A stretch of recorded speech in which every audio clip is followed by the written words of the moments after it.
नेपाल के मेरे प्यारे भाइयों और बहनों, नेपाल में धन इकट्ठा करने के लिए और अंतर्राष्ट्रीय संस्था वित्तीय निगरानी निकाय से बचने के लिए, उसकी काली सूची में जाने से बचने के लिए नेपाल सरकार को धन तो इकट्ठा करना पड़ेगा। और प्रथम चरण में जब तक बिजनेस नहीं शुरू होते, इंडस्ट्री नहीं बनती, खनिज नहीं निकाले जाते, उसका व्यापार नहीं होता, पेट्रोलियम, सोना, यूरेनियम, कोयला या और भी रिसोर्सेज को बढ़ाने के लिए, पनबिजली बढ़ाने के लिए, तत्काल के लिए जो धन इकट्ठा करना है, वो जितने भी लुटेरे नेपाल से धन लूटे हैं, चाहे वो बैंकों के माध्यम से, चाहे कोऑपरेटिव के माध्यम से,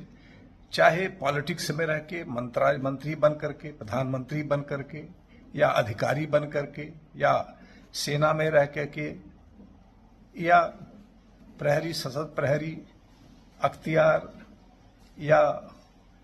सीआईबी, कहीं भी किसी भी पोस्ट पर रह गए जो भ्रष्टाचार किए हैं, इन भ्रष्टाचारियों के पैसे को जो लूट करके विदेशों में जमा किए हैं, जो संपत्तियां खरीदे हैं, इसको अभी तत्काल में इकट्ठा करके जो अंतर्राष्ट्रीय बैंकों से जो भी लोन लिया गया है या जो भी कर्ज है, उसको कम करके इस निगरानी सूची से, ब्लैक लिस्ट होने से बचा जा सकता है और नेपाल को बचाया जा सकता है। देखिए, इसमें अगर बैंक को देखें, बहुत से घोटाले हुए हैं। अगर गोरखा बैंक और गोरखा कोऑपरेटिव के जो मालिक थे, ओनर थे, जीबी राय, और उसके सहयोगी जो डीबी बामजन, धम्बर बहादुर बामजन, और उनके भाई जीबी ज्ञान बहादुर बामजन और संगीता तमांग जैसे इनके जो लोग सहयोगी थे, ये जो पैसे लूट करके हजारों लोगों का गरीब बना करके, उनके पैसे ले करके भाग गए और विदेशों में जमा कर दिए, या उसी पैसे को किसी तरह से इधर उधर करके अन्य पनबिजली में या इधर उधर लगा दिए। लेकिन हजारों लोग तो भिखारी हो गए, नेपाल का नुकसान हुआ, पैसा बाहर चला गया और बैंकों पर, वित्तीय संस्थानों पर लोगों का भरोसा उठ गया और जनता परेशान हो गई, बेहाल हो गई। इस तरह से जहां से भी नेताओं के, लुटेरे नेताओं के पैसे जो लूट कर रखे हैं, उनकी संपत्तियों को लेकर के, और जीबी राय या इन जैसे तमाम पॉलिटिकल पार्टी के नेताओं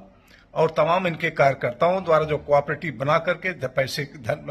जनता के पैसे को लूट करके जो भाग गए, ऐसे लोगों को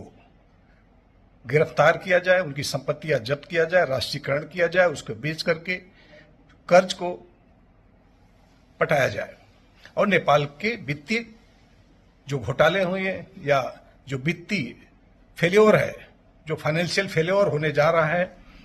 काली सूची में जा रहा है वित्तीय निगरानी निकाय के द्वारा,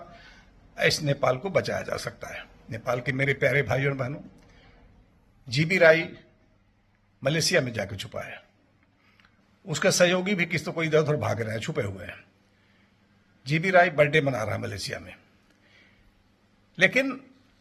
पीछे की सरकारें, ओली की सरकार, प्रचंड की सरकार, कोरालाज की सरकार,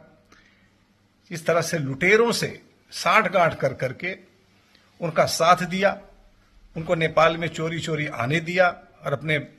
कागजात इधर उधर करने दिया, तमाम प्रूफ को इधर उधर करने दिया, पैसे को ट्रांसफर इधर उधर करवाने की मदद किया।